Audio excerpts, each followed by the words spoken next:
Today on Ascend the Great Books podcast, we are discussing the Libation Bearers, the second play in Aeschylus's Oresteia.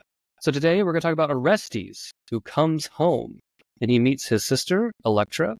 We'll discuss how her own plight and how to pray is an analog or a foreshadowing of Orestes' own plight as the blood avenger. We'll have a good conversation on intercessory prayer and its own roots in both the Greek and Hebrew cultures. We'll also talk a little bit about providence and how they used the Greeks and Hebrews. We'll talk about Thomas Aquinas, and we'll have a lot of Old Testament references, more than normal. So join us for a very fruitful conversation on Aeschylus's Libation Bearers.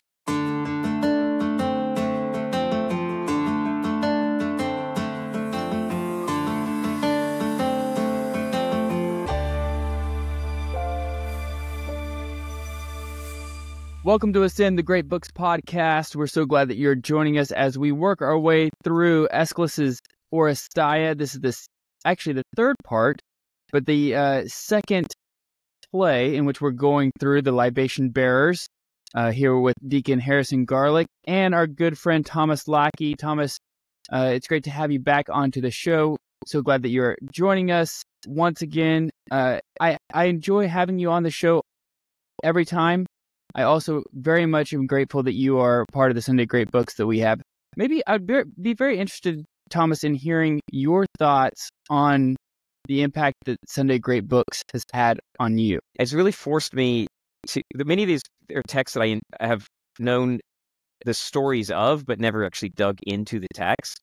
And our great books, I've never been at a book club, but I'm going to guess that ours is more serious than most. Because I mean, we're going line by line.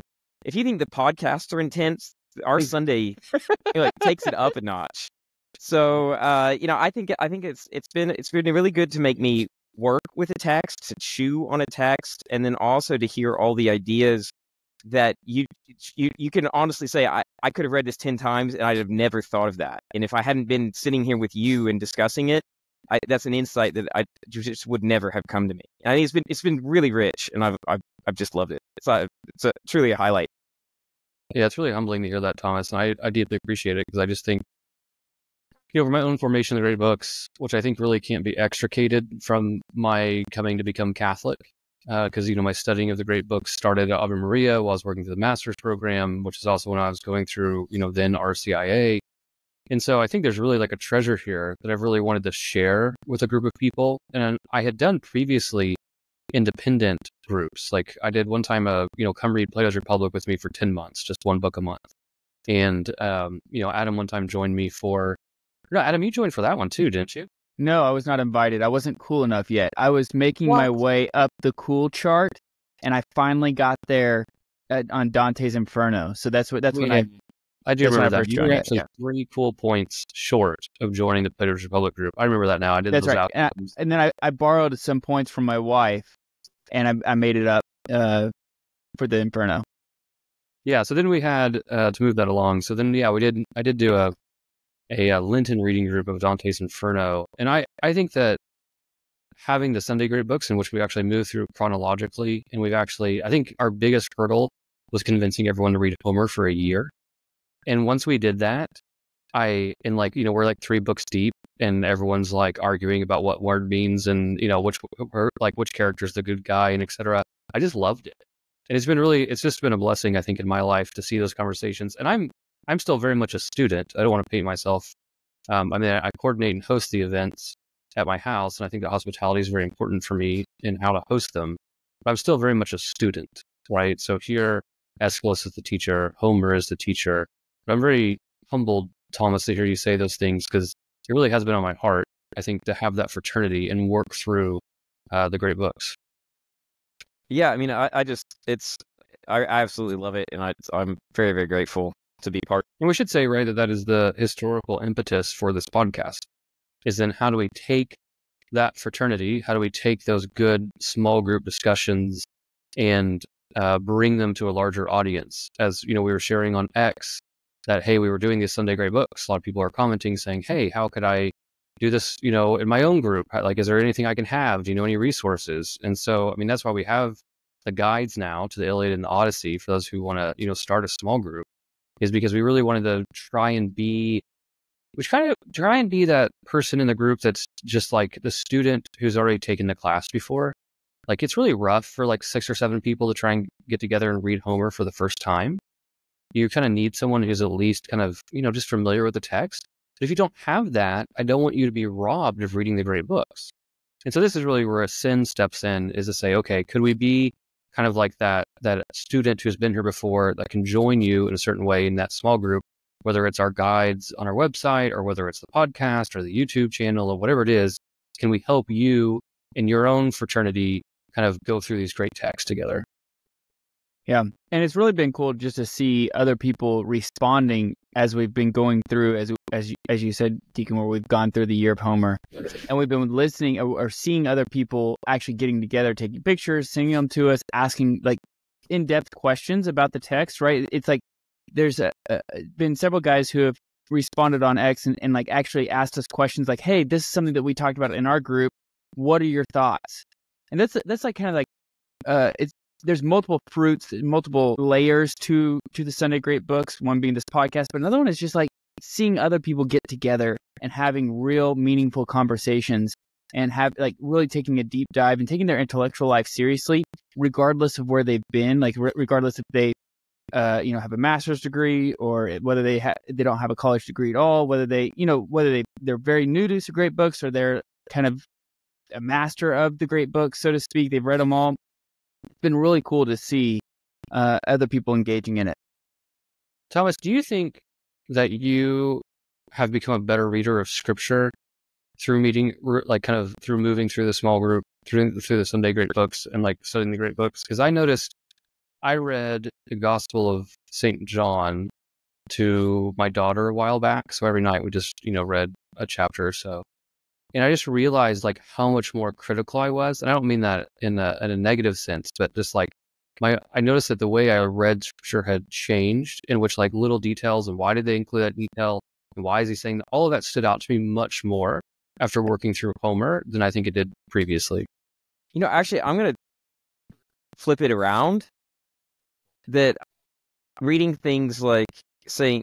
Augustine's on Christian doctrine, which is a lot about how to read Scripture, and then reading a lot of the commentaries on Scripture by the fathers, I think prepared me to read the great books. And so I'm actually, so it's in a sense studying to try to learn to read Scripture has now prepared me to also read these other great texts. But I mean, without creating an equivalence, I'm just saying that the idea that you come to a text that has multiple layers of meaning that you need to tease apart. Obviously, Scripture is inspired; it's a different standard. But nonetheless, any of these books that have stood that kind of test of time and have something to teach are usually can't be engaged with at one level of meaning. They have to be teased apart into the allegorical and the literal and so forth. And so I actually think it's a kind of a little bit the other way around, but it starts to work in a cycle where now going back and reading this, you can go forward and read Scripture, and then studying the Scripture, you bring insights back to this. They work in concert, I think. I'm very much looking forward to reading Scripture on this podcast. So I haven't really charted out when that's actually going to be, but my grand idea is that once we kind of work through the Greeks, then we will actually pick up the Hebrew culture before moving into the Roman culture, because we'll want to see the Hebrew lineage, right, that then comes together, because that meeting between Hebrew faith and Greek reason happens prior to Roman occupation. And so I think there's a certain way after reading the Greeks to take a step back and pick up another thread of history and say, okay, can we do this? I'd really like to do, our own kind of, whether that's a year on Scripture or whatever we decide to do. But I'm really kind of eager to take all the lessons that I've learned now reading through the Greeks and to see these parallels. And actually in this text, we're going to see a parallel that I'm very fascinated to play out. And I think that's going to bring such a rich reading to the Hebrew text, to the Old Testament. And then to bring that plus some Roman reads into the New Testament is something that I'm very much looking forward to. And we'll be 45 or whatever we're going to be by the time we get there. But it's going to be wonderful. Well, the New Testament is an interesting one too, because I think if you start with Genesis, it'd be interesting to see just how long you could spend on Genesis in the classical world, in the ancient world, through the early church and onward. That's a lifetime right there. I think you could seriously do a year on Genesis. Yeah, we could. Adam's the one that keeps adding realism to the podcast and being like, no, because we can't spend 4 years on Plato. Like, narrow. I mean, JP2 did like Wednesday audiences just on basically a chapter or less than a chapter of Genesis. Genesis 2, he basically did Wednesday audiences. But we could call it the Better Bible in a Year podcast. There you go. That would be pretty cool. A chapter in a year. It's gonna be good. Let's get into the text. Let's start. Maybe Deacon, you want to kind of maybe like start it, like figure out, like set the scene. Yeah, I found it was interesting that there's also a call to the gods at the very beginning. Yeah, it reminded me of, all three of the volumes of the Divine Comedy end with a reference to the stars. And so here, Aeschylus' Oresteia, each one seems to start with an invocation to the gods. So, Thomas, I think, did a really good job walking us through an Agamemnon of like the opening monologue is really important because it kind of sets the stage, right? I guess literally. And it kind of lets you know, like, where are we? What are we doing? So, my understanding here is kind of looking at Fagel. So I'm using the Fagel's translation and looking at some of his endnotes that, we're several years after Agamemnon, right? So we're several years after Agamemnon. Orestes, Agamemnon's son, is probably 18 to 20 years old. That's probably where we are in this narrative, is my understanding. And so he opens, right?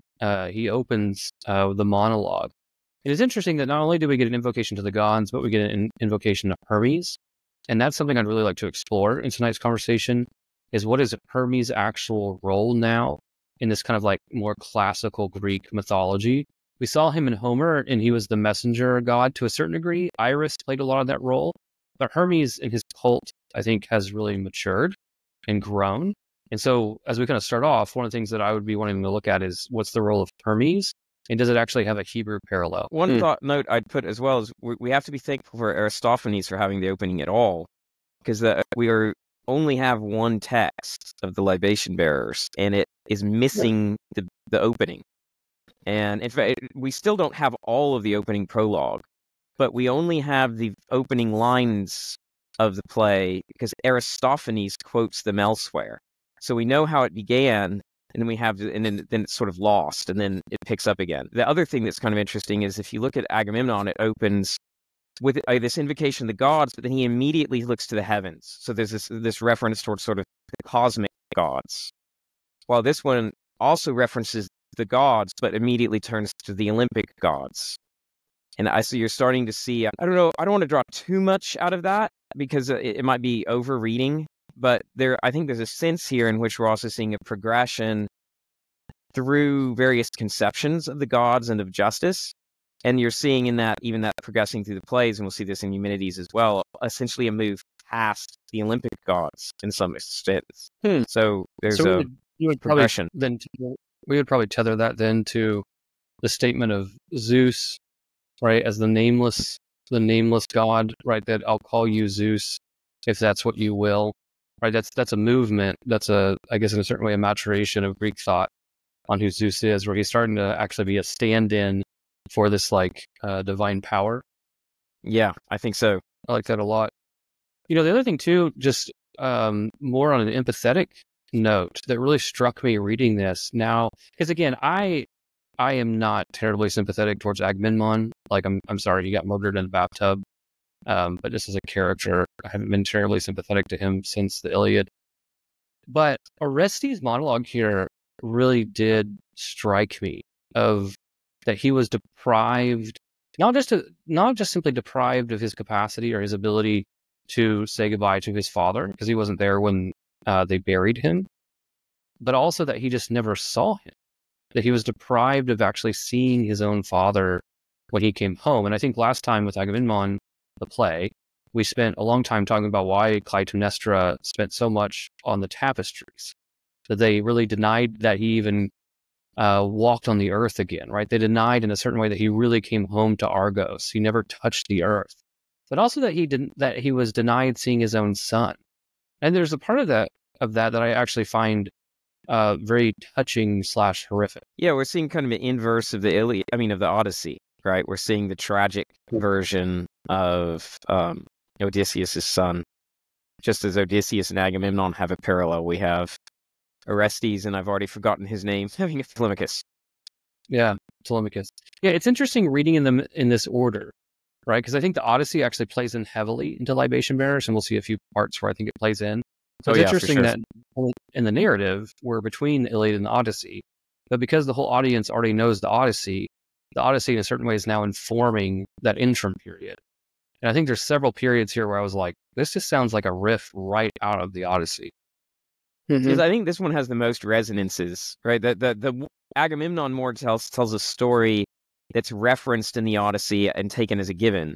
And then this one, again, as you're saying, seems to pick up on themes and even scenes from the Odyssey and represent them with twist. Mm-hmm. Correct.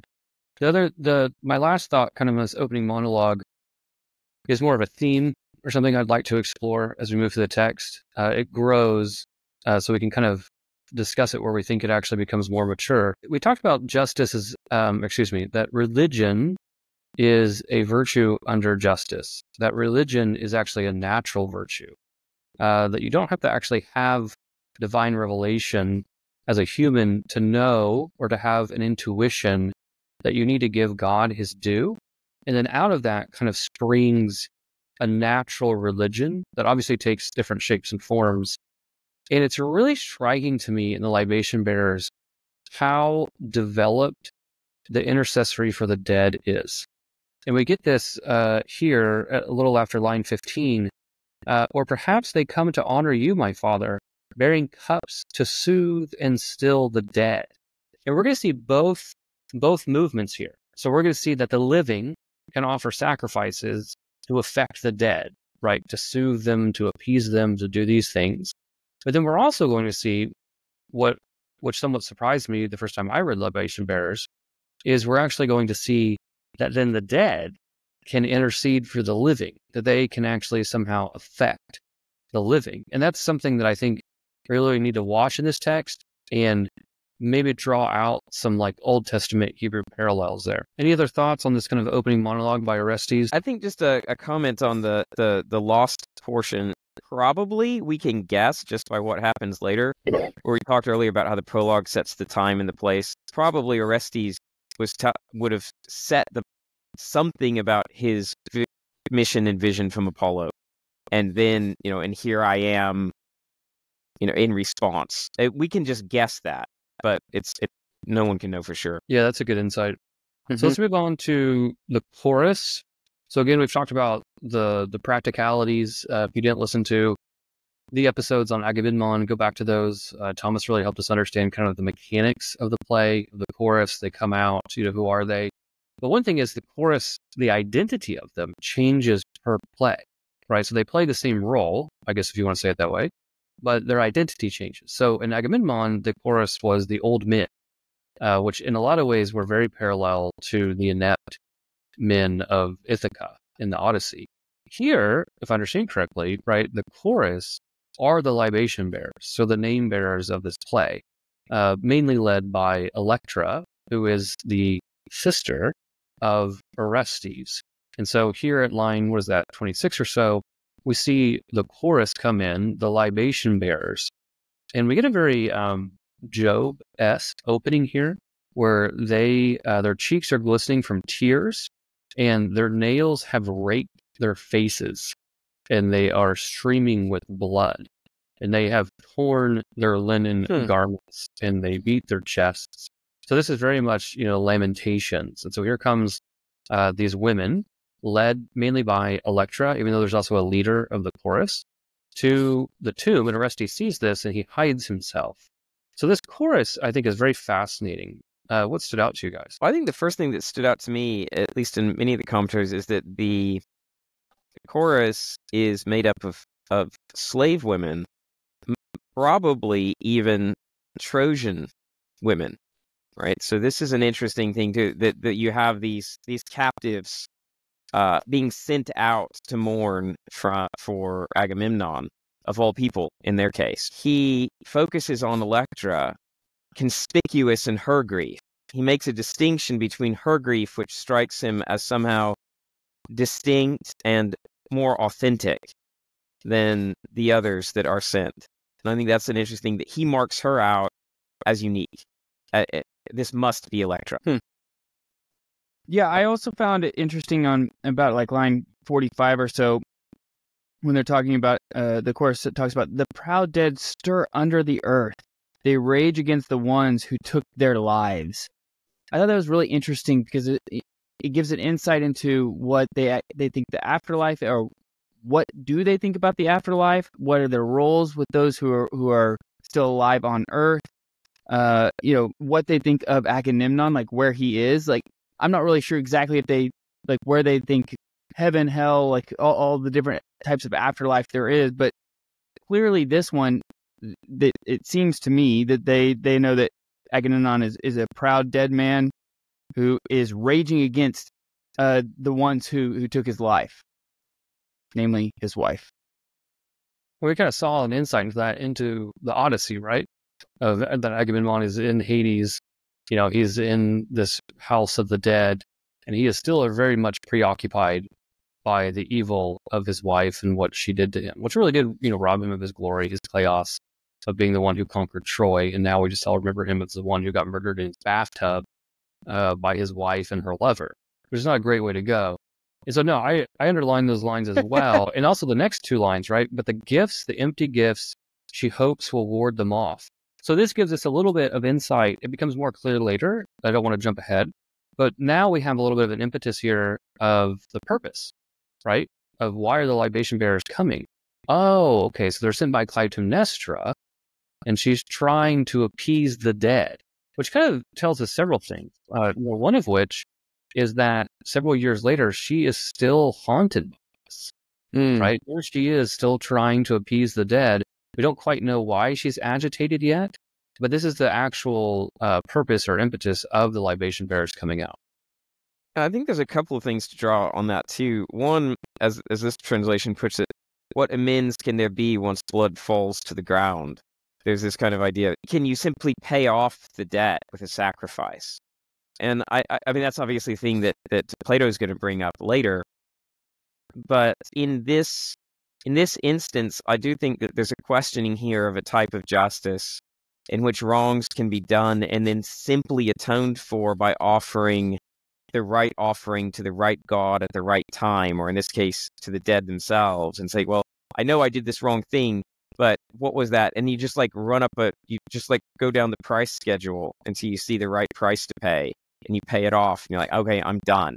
And I think there's a sense in which Clytemnestra is treating justice that way. And I think already Aeschylus is questioning that through the chorus. This can't work, can it? I think, no, I very much agree. And I think, too, we need to parse that out because, again, the overarching theme of the Oresteia is justice. And I took the libation bearers just maybe as a preliminary thesis.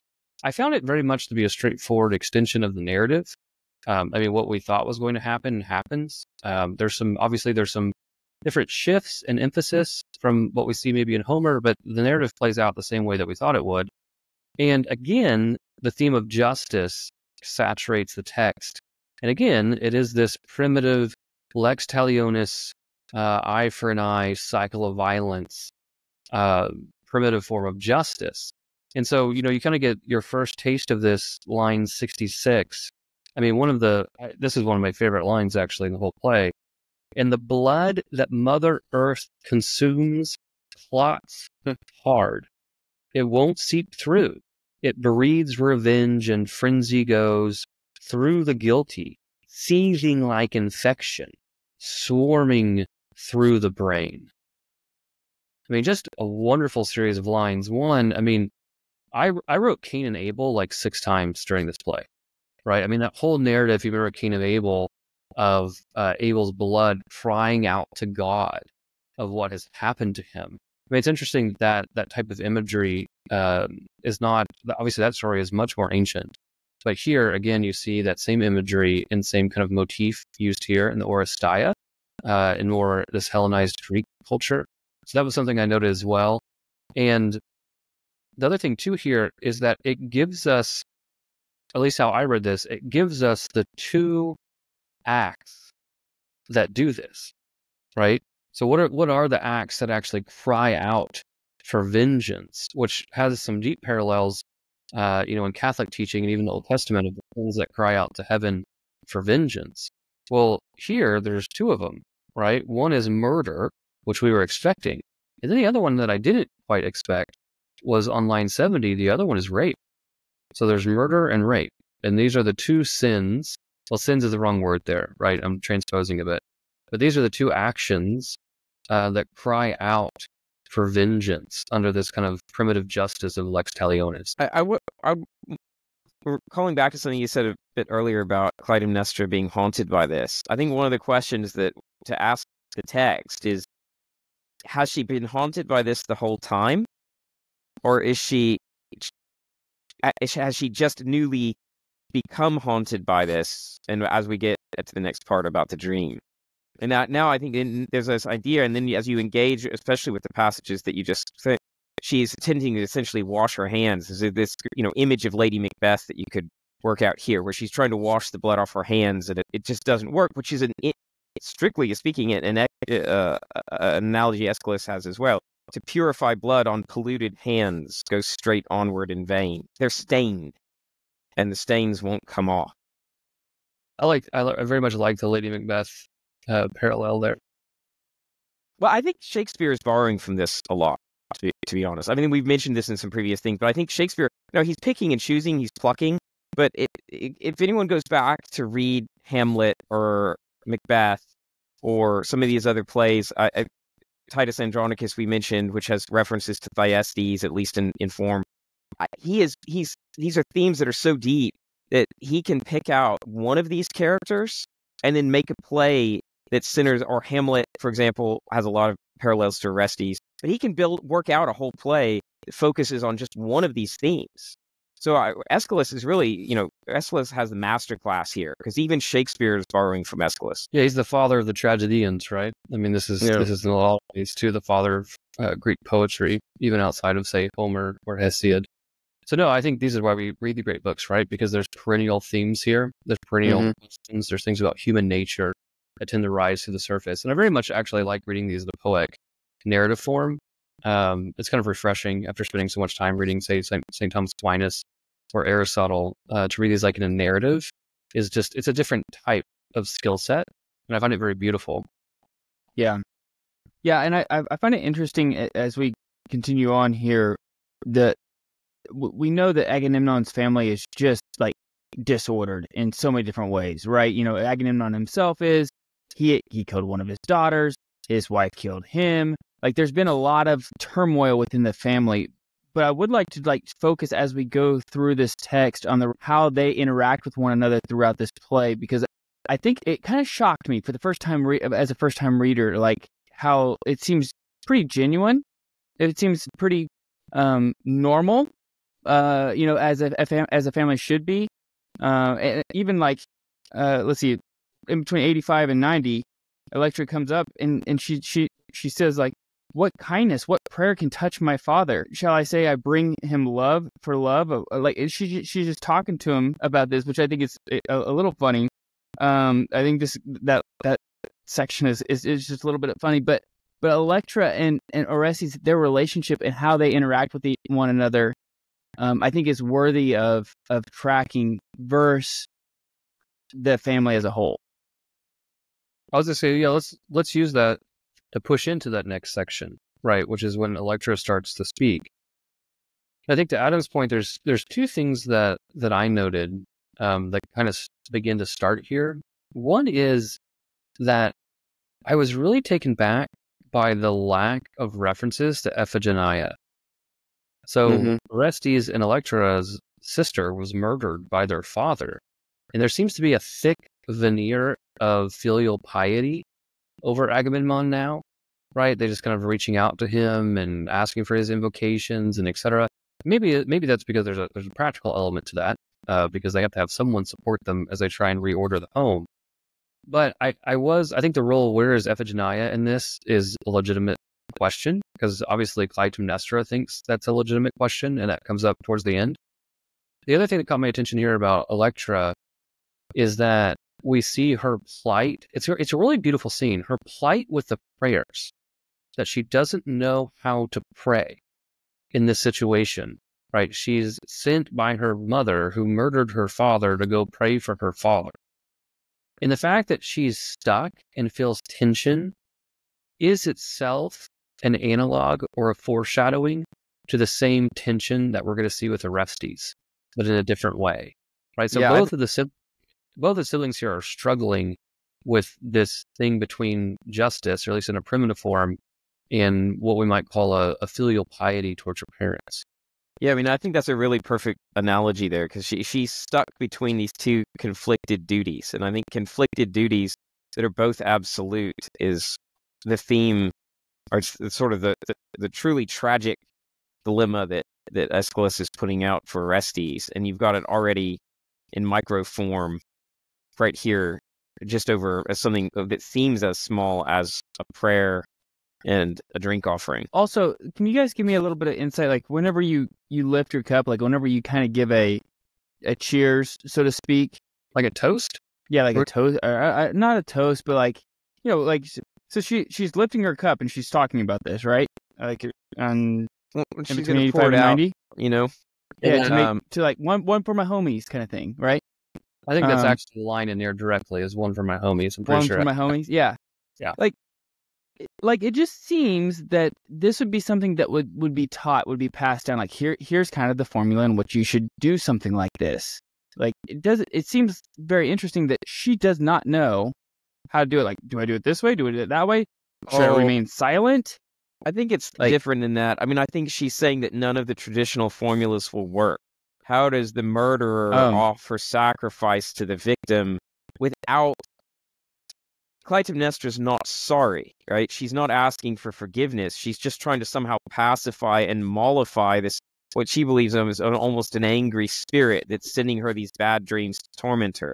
And I mean, we're, pushed on somewhere between 6 and 10 years later, and she's now had this one bad dream that's awakened her. There's no hint that she's been, for example, tormented by the Furies for 10 years. I think maybe pushing the Thomas's point, and Adam, you're correct, to highlight the tension, but I did take it as, I don't know how to pray in this situation. It's like, because I find it to be an analog to Orestes. Orestes isn't quite sure he knows how to actually do justice and be the blood avenger, because, I know how to be a blood avenger. I murder the person who murdered my dad. That's very straightforward. But when the person who murdered your dad is also your mom, it bumps up against filial piety. And then you're also going to be someone who murdered a relation and be subject to blood vengeance yourself. So the way I read Electra was that Aeschylus is giving us an insight into this tension, not through the blood vengeance, but through prayer, which I found to be a very beautiful structure. And so the reason she can't pray for her dad is because, well, let me just maybe throw out a thesis here. I think one of the reasons she is struggling to pray for her dad is because part of pouring out the libation for your murdered father is to pray for justice. But in praying for justice, she's praying for her own mother's demise. So look at maybe just to kind of back this with the text a bit. If you look at like 110, this is Electra and the leader going back and forth. How do I pray? What should I say? And the leader says, well, say a blessing as you pour for those who love you. She responds, and of the loved ones, whom to call my friends? First yourself, then all who hate Aegisthus. And what's really interesting here is that what caught my attention is the leader, when he teaches her how to pray, very much predicates things off, okay, well, pray blessing on those who love you and curses on those, right, who hate Aegisthus. And this in itself is a form of primitive justice, right? This is very reminiscent of the guard dog justice that Clytemnestra somewhat invoked in the last play. where if you will simply just love your friends and family and hate your enemies, you'll be a decently just person, right? Because you'll never be a betrayer. You'll never betray anybody, right? You're the faithful dog. And so I think, Adam, to your point, which I think, is good to point out this tension. I think where she's stuck is that she can't make that prayer like she should for her father. Yeah. Because it's against her mother. And it bumps up against and violates filial piety. Well, I guess that's exactly what it says, like, in 124, something like that, where the leader says, "Just say the one who murders in return." She says, "How can I ask the gods for that and keep my conscience clear?" Good. I'm glad we worked that out. Thank you. No, that's good, because I really do find it to be a very beautiful foreshadowing. And I think it's brilliant by Aeschylus to take the tension of the blood avenger, lex talionis, etc., and be able to recontextualize it in a different situation, which is prayer. And obviously, like the prayer here, I mean, this made me, when I read it, this made me really meditate then on the thickness of Christ's command to love our enemies and what that really means in this kind of primitive form of justice, right? Because to be a just person, I'm actually hating my enemies. And so to actually love them, like I'm actually doing something above and beyond what seems to be natural of the human capacity. Do you feel like that Electra has a little bit more just natural virtue than her parents? Well, I think both Orestes and Electra seem to demonstrate a certain level of like arete or human excellence that I don't see in Agamemnon or Clytemnestra. Like, could you ever imagine either like Clytemnestra or Agamemnon saying something like that at the very bottom of page 182, like right before yeah, how can I ask the gods for that and keep my conscience clear? Well, also, I mean, maybe even to push it further is for them, not Clytemnestra, I don't think she cares. Agamemnon says something very similar, right, about not wanting to commit blasphemy. But then he's effeminate. He caves, right, to his own wife. Yeah. Whereas Electra seems to have a certain level of like fortitude that, she seems to take maybe the best parts of Agamemnon and Clytemnestra as a person. The line down there that caught my attention that I think it's one of those lines where it's like, wait, am I supposed to read this deeply, like philosophically, or is this a throwaway line? And this is where Electra says at 120, "I'm so unseasoned. Teach me what to say." Leader says, "Let some god or man come down upon them." Okay, so again, you need to pray for vengeance. This is the whole thing we've been talking about. But then she says, "As judge or avenger, which?" And the leader, Fagels makes a note in his commentary that the leader just really skips over this distinction and just says, "Oh, just say the one who murders in return," which is going right back to the cycle of violence. And Fagels kind of points out here that, like, you can read this as Electra actually has hit the nail on the head really early in the Oresteia. Like, when I'm praying for someone, and someone to come down upon them, am I asking them to be a judge or an avenger? And the way I took that is the avenger is the cycle of violence, the blood spilling, etc., which is the whole problem that we're dealing with. But the judge implies that there's some standard by which they will be judged by. And we haven't really seen that yet, right? We really haven't. That's more of the justice that we're accustomed to, inside of, maturity of civilization, right? Where the polis, the civilization, is the one who actually punishes, not the blood avenger on a familial level. But I just found it fascinating that there's like this little just throwaway line here of like, well, wait, is someone coming as a judge or an avenger? And the leader just skips right over it. But I think she really hit the nail on the head here of the problem of justice. I think there's a couple interesting things, well, more than a couple of interesting things in her speech that just follows from that. So she, in talking to her father, says, "We are outcasts now, as it were, sold off by our mother, and she has taken a man in exchange. Aegisthus, our very accomplice in your murder. I am like a slave myself." So while Orestes has been sent away, Electra has not. She obviously considers herself to be, in some real sense, cast off from her mother, who is abandoned, in her view, not just her father and murdered him, but has abandoned her children as well. And she then complains about their life. She says, their great and extravagant luxury is the fruit of your labor. This is a theme that Aeschylus has brought up a time or two. It was mentioned as part of the punishment against Troy, but then also Agamemnon's hesitancy in the tapestries and in other things. There was always this kind of restraint that not to go too far, right? Not to overindulge in this really luxuriant but somewhat hedonistic view, which, obviously I'm not going to defend Agamemnon's restraint, but even Agamemnon seems to be contrasted to whatever extravagant luxury that Aegisthus and Clytemnestra have made the norm for the household. This is one of the passages that really started catching my attention about the infrastructure of intercessory prayer. I mean, this is very thick. It's much thicker than what we saw in Homer, right? Obviously, we had Patroclus and his shade coming back, and we saw that Achilles could offer some sacrifices. Yeah, there was a real relationship between the living and the dead. But this also then strongly has, not only does the living offer sacrifices, but the dead then can intercede and, cause certain effects amongst the living. And this just really kind of captured, my attention. And she says down, she says down at like 147 or so, she says, "These prayers for us, for our enemies, I say, raise up your avenger into the light, my father. Kill the killers in return with justice." Right? So what really struck me here, and Orestes is the same thing, is that they're praying to their father through Hermes, right? So Hermes is the intercessor here, right? He's the messenger god, because that's who she invokes up there at the beginning, a little bit before line 130.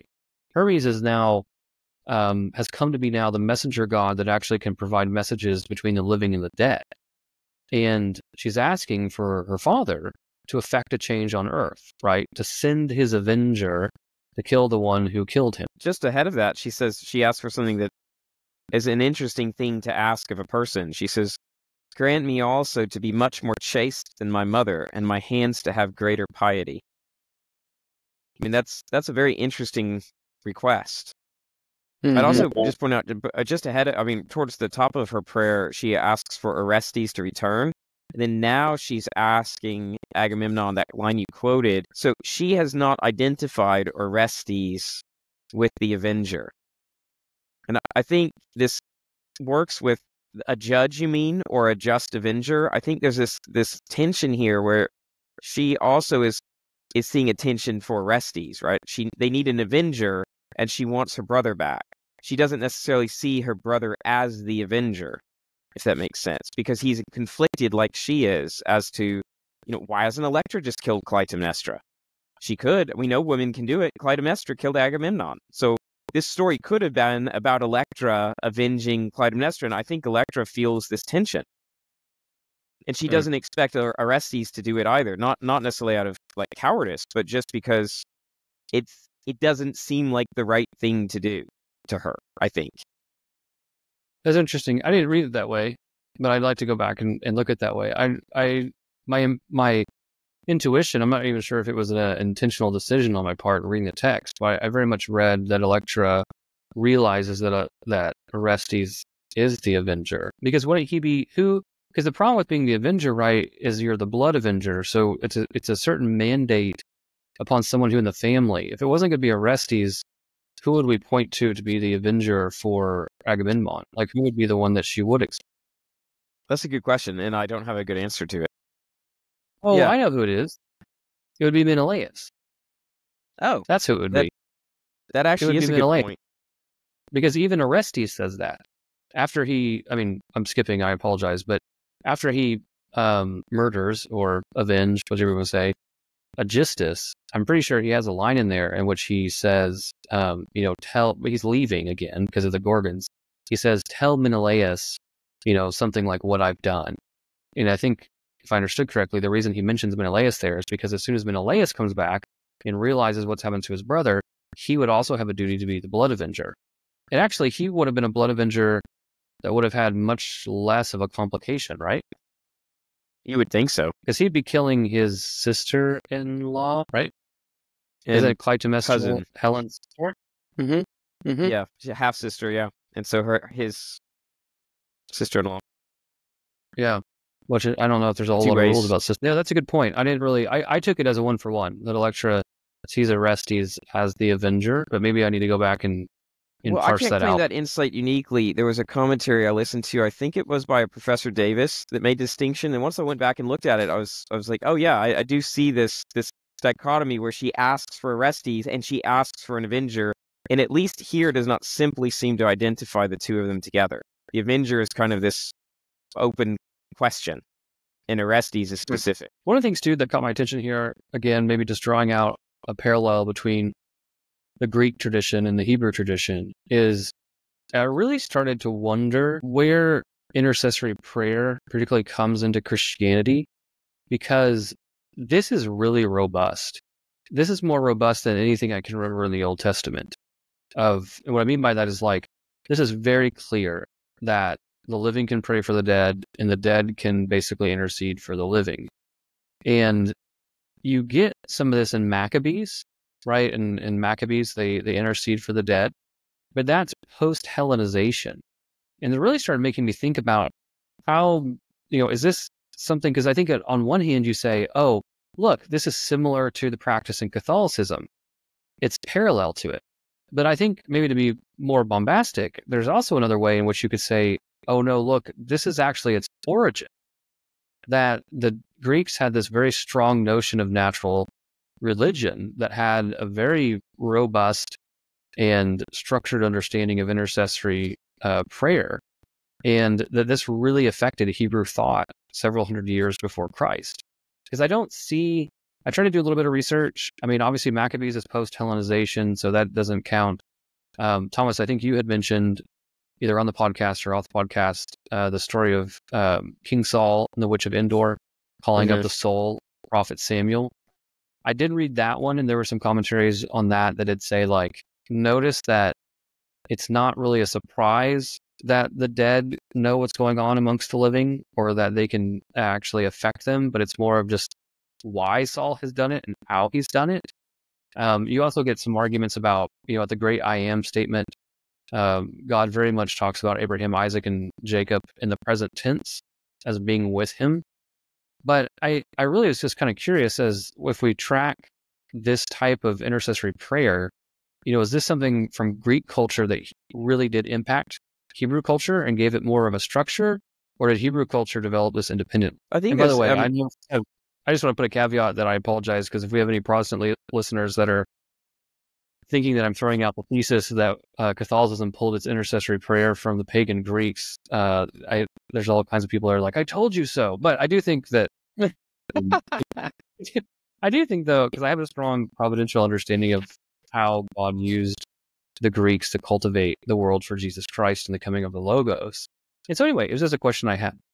Well, where I would put it slightly, I think, which is to take the idea but in a slightly different direction, which is that at least the Greeks seem to have a strong notion of something, or it's beginning to be strong, of the immortality of the individual soul, that it has some sort of real existence after death and is, sort of individually addressable in a meaningful way. There is not just like some generalized consciousness or something. There's actually the soul of Agamemnon, and that soul is crying out for justice for the wrongs that have been done to it, and that soul is, in some sense, still lovable by his children. I think I'm putting a slightly thinner read on it than you are, but I mean, I still think there's something there. I think if we wanted to balance with the Old Testament, I would think that, obviously Saul's case with the Witch of Endor and the rest, we get this kind of admonition that, in the case of the witch especially, that she got more than she bargained for. She was probably one of the old commentaries has the idea that she's something of a fraud and doesn't expect, when she gets confronted actually with Samuel, she got a lot more than she bargained for. The idea of divining the dead is stepping into a realm that's simply not allowed. And if you kind of bridge that with the idea that here everyone would be in Sheol or Hades or something, this is not in some sort of blessed realm of pure spirits, you could see the much stronger admonition of saying, these are forces that you shouldn't play with. These are not holy souls interceding for you necessarily, but spirits that are, in states that you don't know or understand. Yeah, because it doesn't seem until revealed religion. I mean, even though you have it in Maccabees that there are sacrifices, for the dead, it does seem that it takes the resurrection of Christ to really make the system make sense of how are the living, right? Because even talk about the soul, which I think there's a good understanding of the soul that's kind of haunting Aeschylus's text. But at the same time, like, how are we actually connected, right? So like in the Catholic faith, like we talk about the fact that, well, we're all part of the church, right? We've all actually come into the divine life. We've come into the life of God. We're all participating in the same body of Christ. And therefore, I actually have a real relationship with both the dead in purgatory and the dead in heaven. And so there's Christ, the mediator, actually connects us and really did conquer death. So it's interesting here to have a very robust understanding of intercessory prayer and in a pagan sense, actually devoid of the bodily resurrection in a place of Christ. The one who's actually playing that role in this text is Hermes, right? He's divine, right? It's the divine Hermes who's actually then serving as the bridge between the living and the dead, because you have to have something to bridge that gap. And so for us, it's the body of Christ, the church, that unites us in this. But for the pagan Greeks, it's Hermes. And again, I mean, I'll drop it, but we don't see, in my opinion, at least by memory, we don't see anything in the Old Testament that is this robust and this structured of intercessory prayer. I mean, even like the one reference in Maccabees is simply that they find the idols on the dead Jews and the Jews will offer sacrifices for them. I mean, that's pretty straightforward, but it's not nearly this robust. So anyway, it led me down a rabbit hole of like really being curious where intercessory prayer and like which culture actually developed that prior to the coming of Jesus Christ. I will say, just to connect that last bit to the New Testament, there would be one, the parable our Lord tells of Lazarus, the poor man, and then the rich man that goes down to Hades. That would be something like this, I think, where you could say that if you wanted to, I want to be really clear, but I'm only saying the two are making a kind of analogy, but I guess what I'm getting at is is in the New Testament. It's within an Old Testament kind of framework of the state of the souls in the afterlife. Because again, that's a good parallel. Yeah, that's a really good parallel. Yeah, because that story in the New Testament is actually framing an Old Testament salvation, right? Because it's prior to Christ.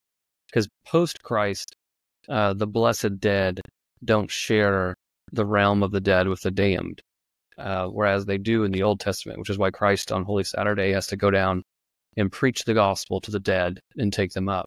Anyway, it's a question that I've had that I'd like to explore more, is just this very robust understanding of intercessory prayer amongst the Greeks and how that probably impacted Hebrew thought prior to the coming of Jesus Christ. Because again, one of our little mantras on the podcast is that Hebrew faith coupled with Greek reason under Roman order prepared the world for the coming of Jesus Christ. And I actually think there's probably a real example of that happening here with this intercessory prayer. So let's sally forth into, we get a chorus. So around line, we have a chorus come back. So kind of to your point, actually, earlier, Thomas, about, why doesn't Electra do something?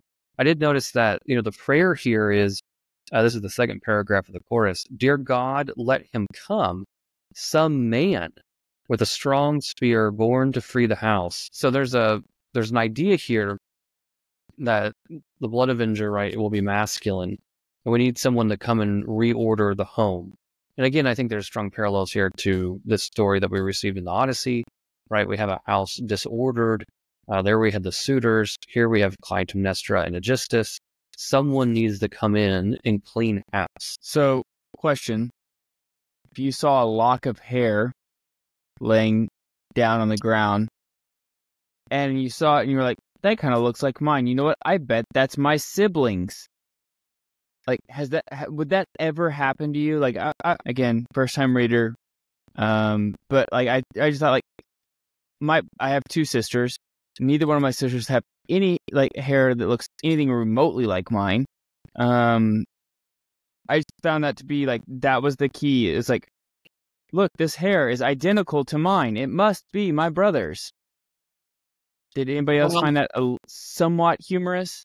It's a bit of a stretch. Which is why I think Aeschylus has, like, there's like multiple touch points, right? So I think there's three, right? I wrote in my notes that there's the hair, and then there's the footprint, which I'm not entirely sure is much better, right? Like, yeah, I mean, I think that's actually worse. I think that's actually like a count against you. You could have made up a story in which like Electra had, absolutely carrot red, fiery hair or something. It was really uncommon. And then, but the footprint does try to. Also, Euripides makes fun of this mercilessly, and like recasts this scene, but in intentional mockery. But I'm going to read it. I'm going to read it a different way. I'm going to read it. I'm going to give Aeschylus the benefit of the doubt here. I'll say that Electra is doing a couple of things. First, she sees hair, and I think there is a sense in which who else but me would take this. This is a familial thing to do, to offer a lock of hair to the dead. So who else but me? Well, my brother. And look, it does look like my hair. It's similar, at least in some way, but there's no one else that would do this. And she's just been praying for her brother to return. I think this is the voice of hope, right? In some real sense. And then she sees the footprints, and, they match. She seems to be saying that they're identical. What I think is that's funny is that she seems to have some notion now in this brother that she hasn't seen in so long, that he's just like her. Like, her imagination seems sort of directed toward this identical, or this identity, but then she sees him and refuses to recognize him. I think this is this interesting balance of that hope is sometimes easier. You can spin hope to yourself until you're actually confronted with the thing that you're hoping for, and then if it's not quite what you expected, you're like, no, that's not it. That can't be it. And I think that's something that, because she seems to be expecting someone that in some sense is, and then when she actually sees him, he's not what she expected. And kind of steps back. Yeah, I think this is a familial act, sheds a little bit more credibility on the scene. I mean, obviously, I mentioned there was three. One's the hair, one's the footprint. The third one I found to be the most legitimate, which is the cloth. Right, like basically, we both have this cloth that was given into us, etc. So, I mean, but the narrative here, like its mechanism, is that this is Odysseus's scar all over again, right? I mean, is that not the mechanism that's happening here, right? So, how do I prove that I'm actually Orestes? Well, I have to have these touch points, right? I have to have this proof of who I am, and so I just found this to be somewhat of a retelling of the Odysseus scar narrative, but Aeschylus, for whatever reasons, feels like he has to come up with a different way to actually solve that problem. I do think it's interesting also just on the psychological level that when people are at this level of distress, it's easy to grasp at the thinnest hope. And I think Electra is really just, she's desperately grasping for something. Right? It's easier to imagine that your brother has returned than to be confronted with your brother actually returning. What did you make of, I think, was it Adam? I think you earlier talked about the relationship between Electra and Orestes that seems to become like very solid very quickly. And what did you make then of around 240, right, that Orestes becomes the four loves in one for her, right? He's the father, the mother, the sister, and the brother. Which obviously there you think of Agamemnon, Clytemnestra, Iphigenia, and then him in his own role as Orestes. She becomes like his whole family, or her whole family, excuse me. Which Fagles points out in his notes that this is a very similar mechanic that was used by Andromache in the Iliad when she spoke to her husband Hector. That remember, because her whole family had been killed basically by Achilles, that, you are all of my loves that I would usually give to my family now come to you. Well, and she mentions Iphigenia. Where is that, Thomas? Yeah, sacrificed on the cruel sword. So yeah, it's explicit there that she's talking about Iphigenia. But I think, as I mentioned, I think that's, as you read through that, right, you think of all three of those characters, and she's now giving all of that love to Orestes. If I'm going to make more Shakespeare analogies, by the way, I think Electra here is very much like Ophelia in Hamlet. right? She's lost all of her family, and all of her hope now depends on this one conflicted person. And she even says that she is, this is agony for me. My wits are destroyed. There's this sense that she's sort of on the edge, and anyway. So more food for Shakespeare. So can we jump to obviously this dialogue happens between Orestes and Electra, but I think earlier, Thomas, you had kind of speculated about what texts are missing at the beginning of the play, and I think you had mentioned maybe some type of invocation or backstory for Apollo. But here's where I think that Orestes tells the story, right, of why he's here to be the avenger, and he invokes Apollo. This is like, line 273 or so. He says, Apollo will never fail me, no. His tremendous power, his oracle charges me to see this trial through. There is a lot in this monologue. It's like 4 paragraphs long that I think is worth noting. The first thing maybe that I would say to open it up is, who is coaching Orestes? Right? I mean, he's an exiled prince. His mom is a disaster. She shacked up with her lover, Aegisthus. His sister was murdered. Electra and him are basically exiled from one another. Like, who is actually teaching him to be spirited? I mean, this is how my analysis went in my own head. I was like, so much of the Odyssey is about Telemachus doesn't have anyone to teach him to be spirited, right? His thumos, his thumotic side, doesn't know how to become a man, right? He has to have his own coming of age story. Orestes just shows up on the scene ready to murder his mom and be an avenger. Like, who has been, well, to use the word, mentoring him? And I think that, let me throw this thesis out. I think right here, the thesis is that Apollo played this role. That Apollo is the one who kind of set this crucible before him, and that Apollo plays the role of mentor, right? So mentor with Telemachus, or how his mentor should have been, but Athena takes on that guise in the Odyssey. And so does Apollo play the mentor role for Orestes? And I wonder even if you would go so far as to say that Orestes killing his mother is his coming of age story.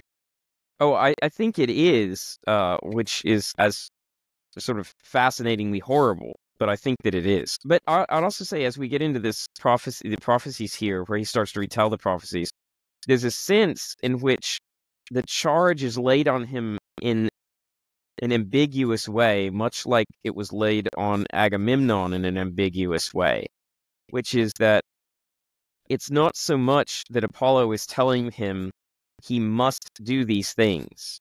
He tells him all of the terrible things that will happen to him if he doesn't do them. But it doesn't guarantee any sort of reverse, that, for example, maybe a whole bunch of different terrible things will happen to him if he does. In the great sense of Greek tragedy, just because they tell you that awful things are going to happen to you if you do X, equally awful things may happen if you do Y. No, that's a good point. Because I think Apollo kind of leaves out some of the things that might happen to Orestes if he actually carries us through. Because the two things, this goes back to the Blood Avenger, the Lex Talionis, etc. If you don't carry it, right? So if the Blood Avenger says, I'm not going to do this, then he is also cursed.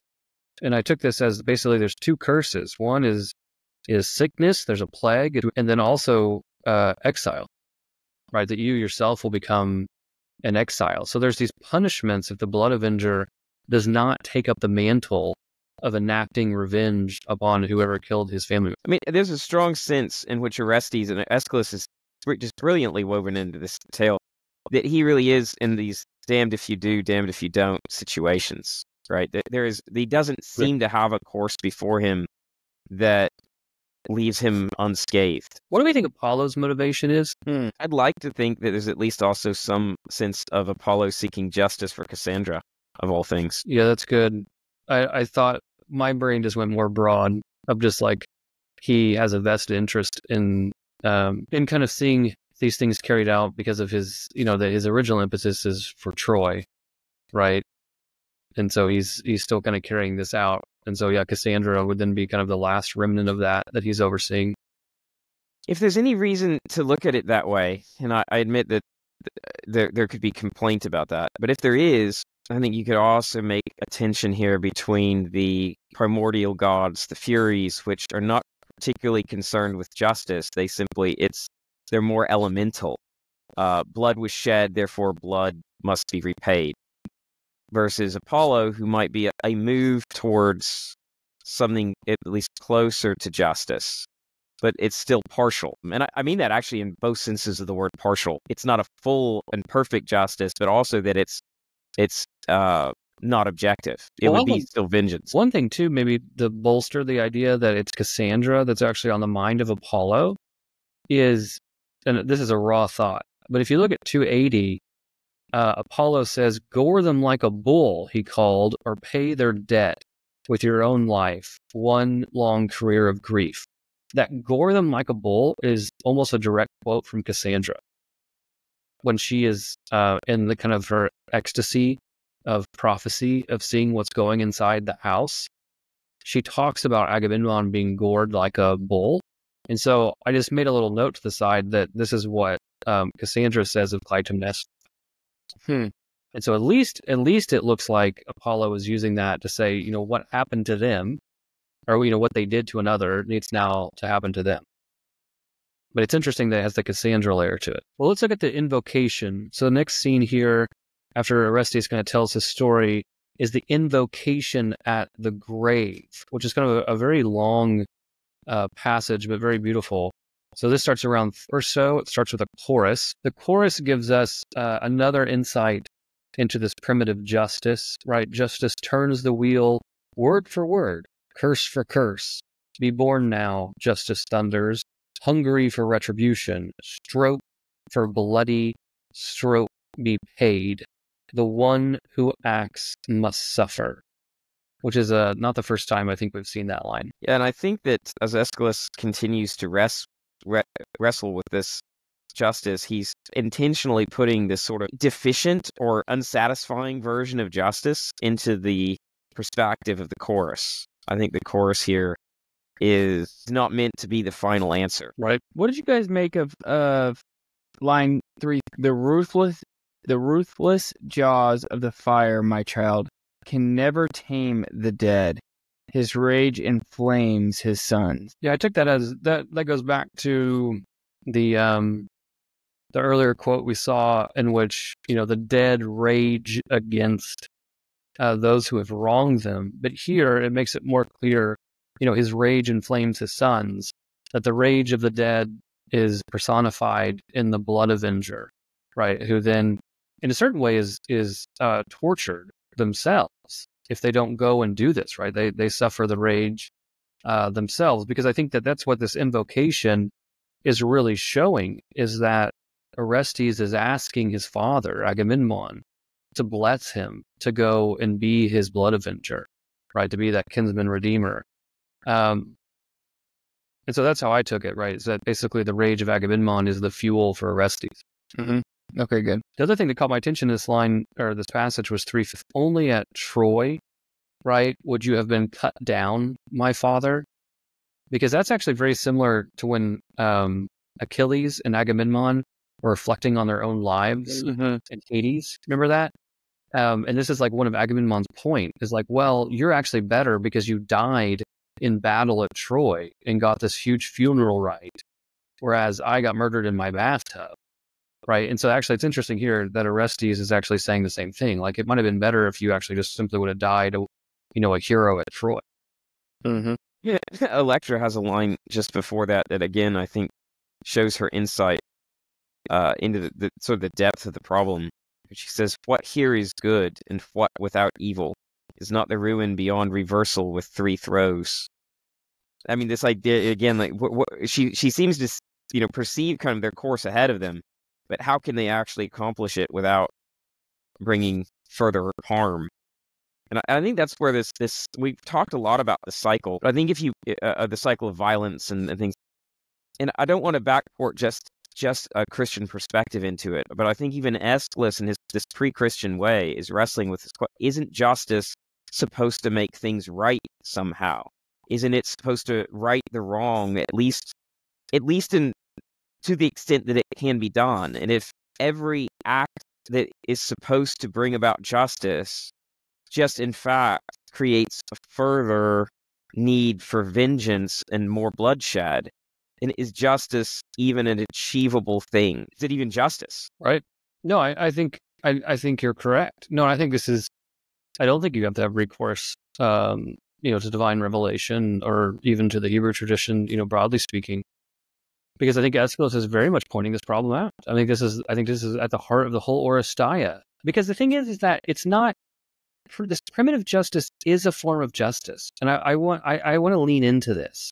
An eye for an eye is a form of justice. An eye for an eye is supposed to keep things from becoming disproportionate, right? Because the thing is that typically if someone murders your father, you don't go and murder them. You go and murder them, and you murder their whole family, right? Like vengeance and justice are not really known for being rational and having a whole lot of temperance on how they're carried out, if that makes sense. And so we have to understand that the eye for the eye is an actual form of justice, right? It's a limitation that the blood vengeance can't go past what was taken. And so, but I think Aeschylus, though, is brilliantly pointing out that unless there is a standard by how this cycle works, then it just never stops. Because, if you come in and you're Orestes and you kill your own parents, or you kill your mother, then obviously there's going to be some blood avenger there who can come in and claim on you. And it just doesn't stop. Same problem we saw at the end of the Odyssey. So no, I think this is the question. And I think the question of the cycle of violence raises the question of we need a standard. Like justice has to be some type of standard that can be judged, from like a third party standpoint, as opposed to the cycle just continuing on.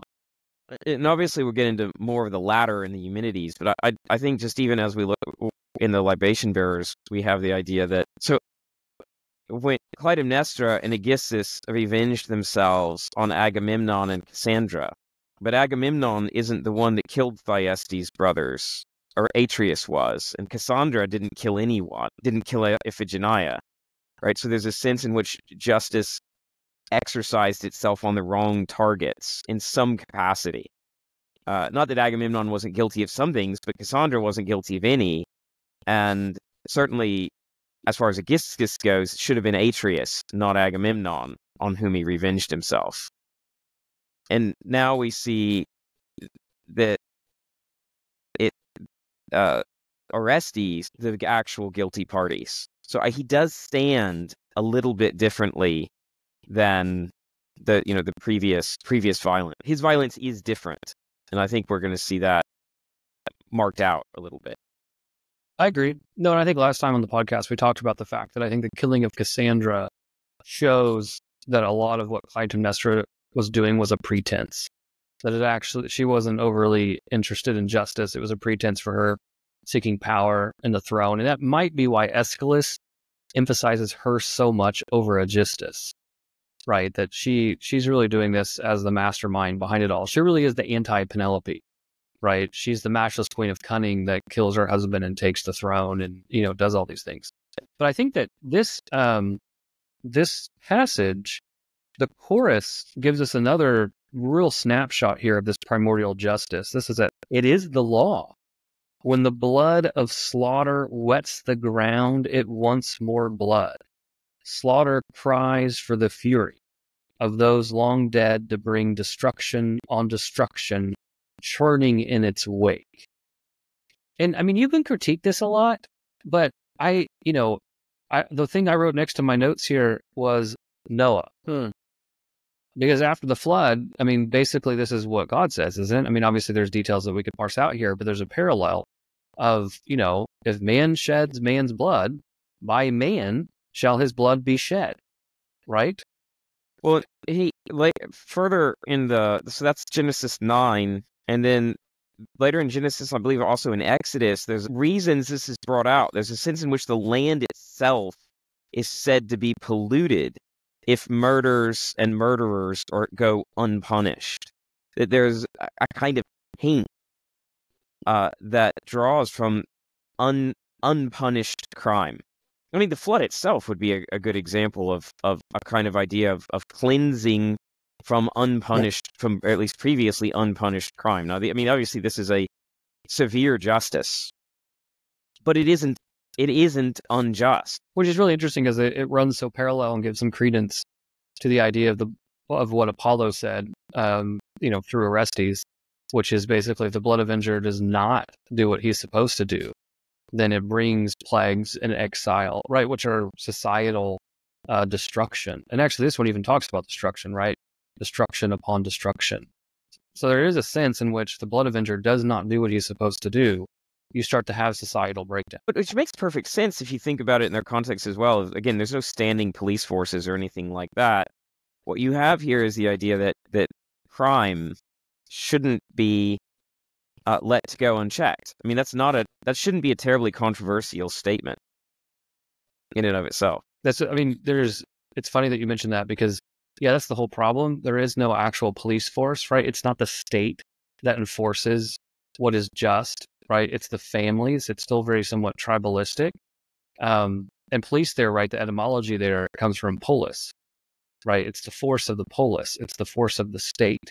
That's what the police are, right? They're the force of the city, the polis, to do something. And they don't exist right now. The reason Aeschylus is beating this drum so fully, in what he brilliantly crafted this tale to do, is to say that the flaw here is not that justice is not something to be valued. It's something that is so valuable it can't be left to partial judgment. You can't be the judge in your own cause, and these sorts of this situation is the worst case scenario, and he's drawing out of this great mythological tale that they all know the very worst possible scenario that perfectly illustrates the point he wants to make about the route to take to a justice that is truly just and truly fair, at least as far as human agents are able to do things that can at best still only kind of type and shadow of perfect justice. Yeah, I would say, I guess one way to phrase it is that the primitive justice is a good. We're not moving from bad to good here. We're moving, I think, from good to better. Right? The primitive justice is a justice. And I think I feel very strongly about pushing on that. It is a justice and it's a good. But I think what Aeschylus is pointing out here is that just like we matured into understanding an eye for an eye, which mitigates disproportionate revenge, we need to have another maturation. We have another step up to understand, well, can we have a justice that is even more perfect or better than what we know now? And that's the arc that I see throughout the whole Oresteia.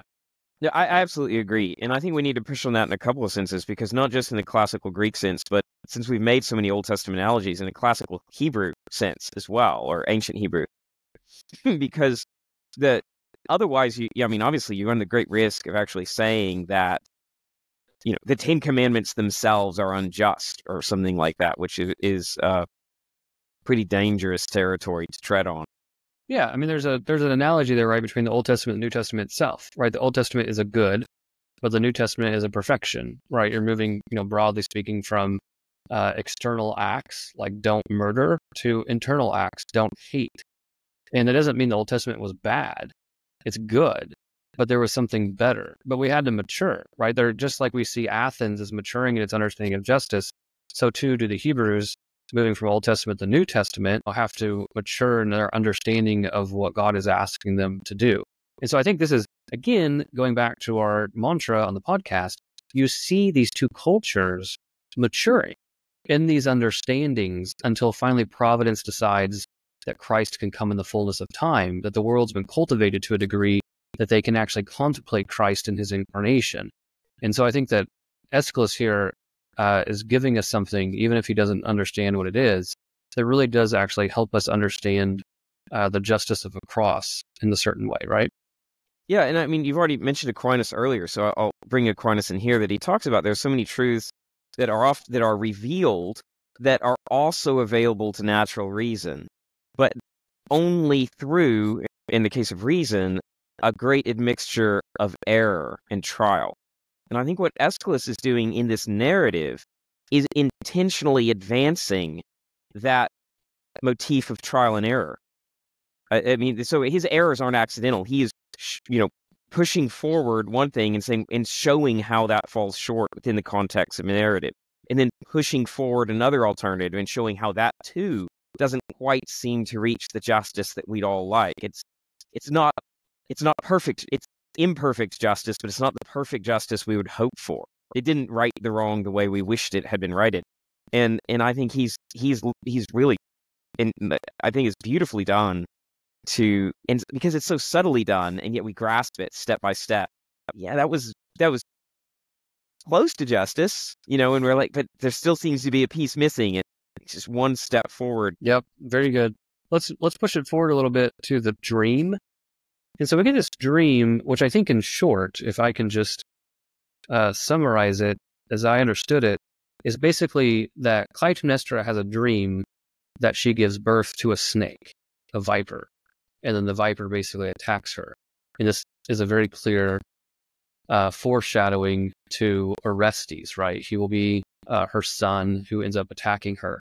And then we find, which I think both Thomas and I danced around at the beginning, so as not to jump ahead, we realize that this is actually the particular reason that she sent the libation bearers, right? This is the actual agitation that is bothering her. This is what's actually been haunting Clytemnestra, is that she had this dream, which seems to be an omen or a portent that the serpent is coming.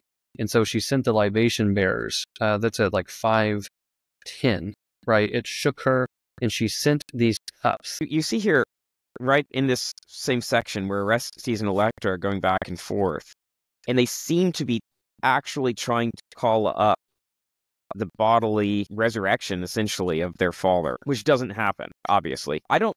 That's a strange scene, but I don't think it's accidental, because I think it's actually still trying to tell us something about justice. Because of what I think that the kind of the point of this other trial and error, if you will, is that the most just thing would be for Agamemnon to repay his murderers, right? If you want, what would be the most just outcome is that the injured party simply revenged himself on his injurers.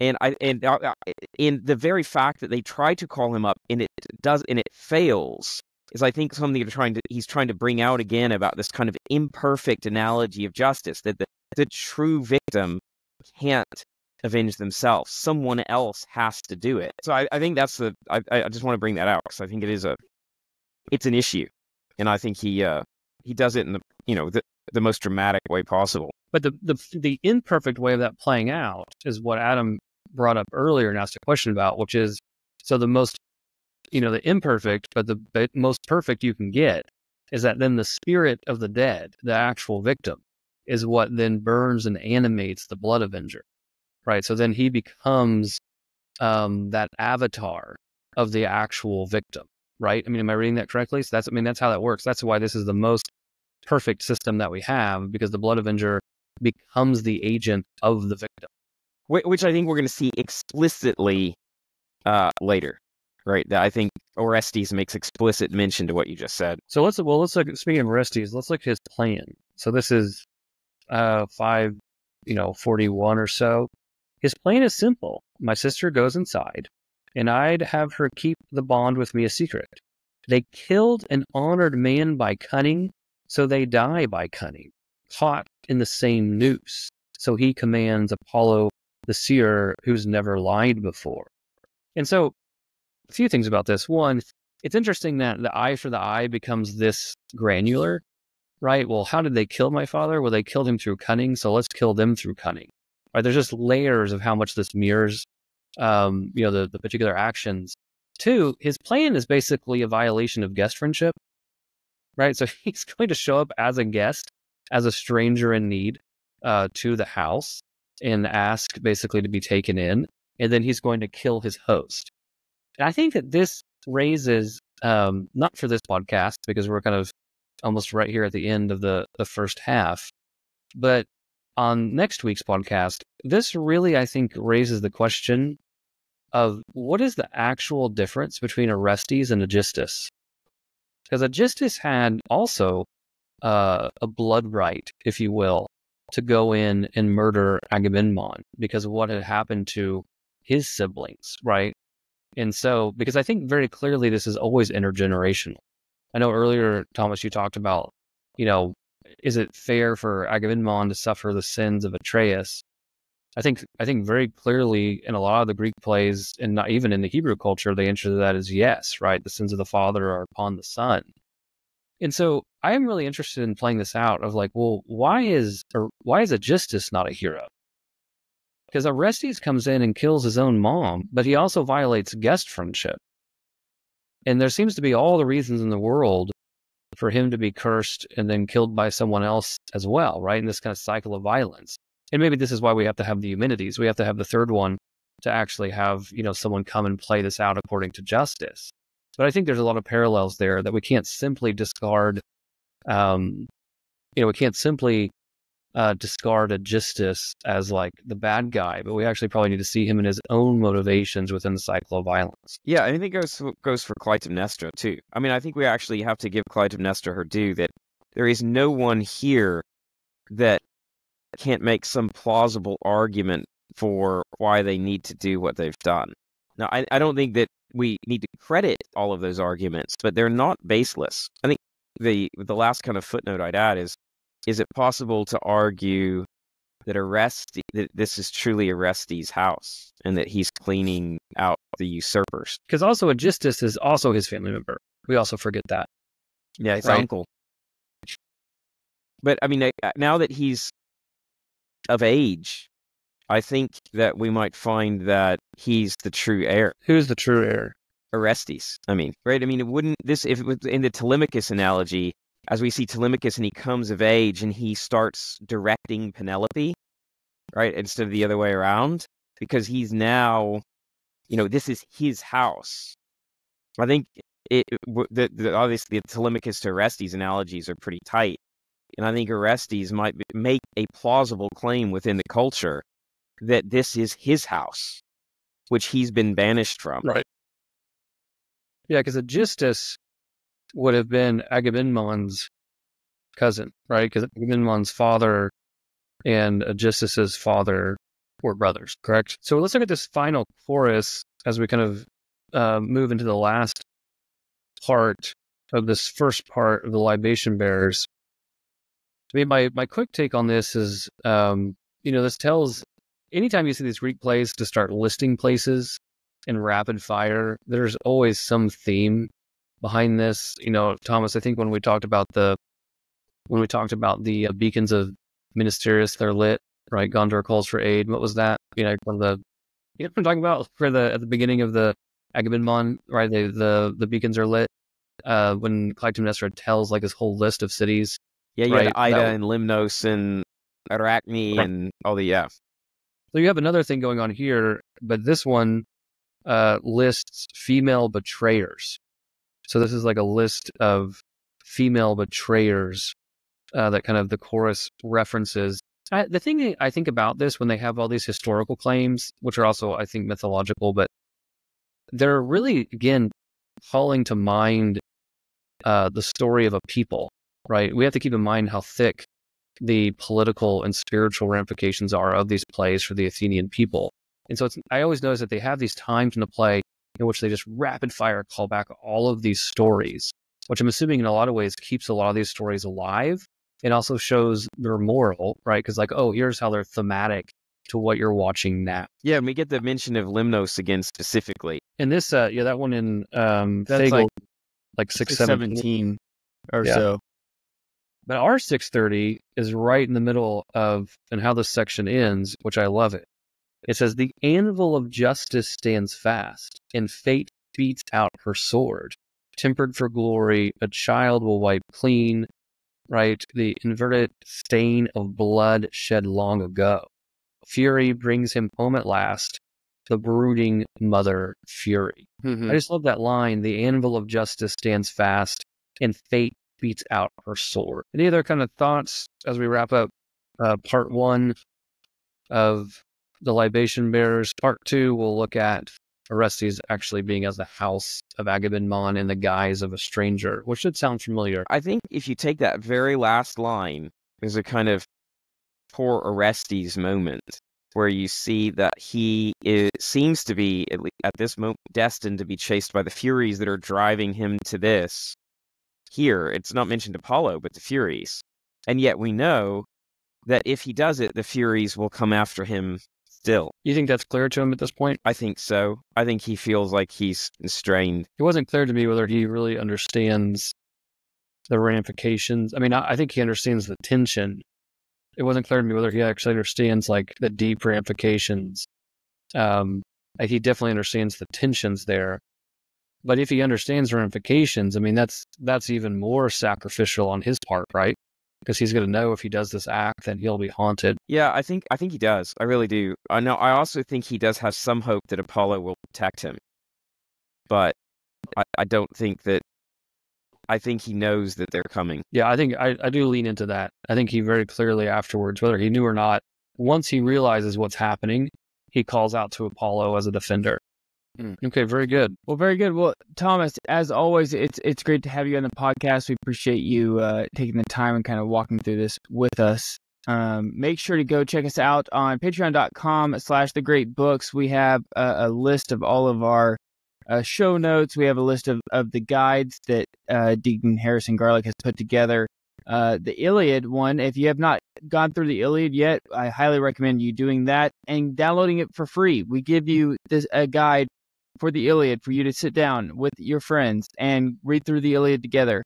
And we provide the question and answer form for you to kind of talk through. So we've had a lot of positive feedback on the guides.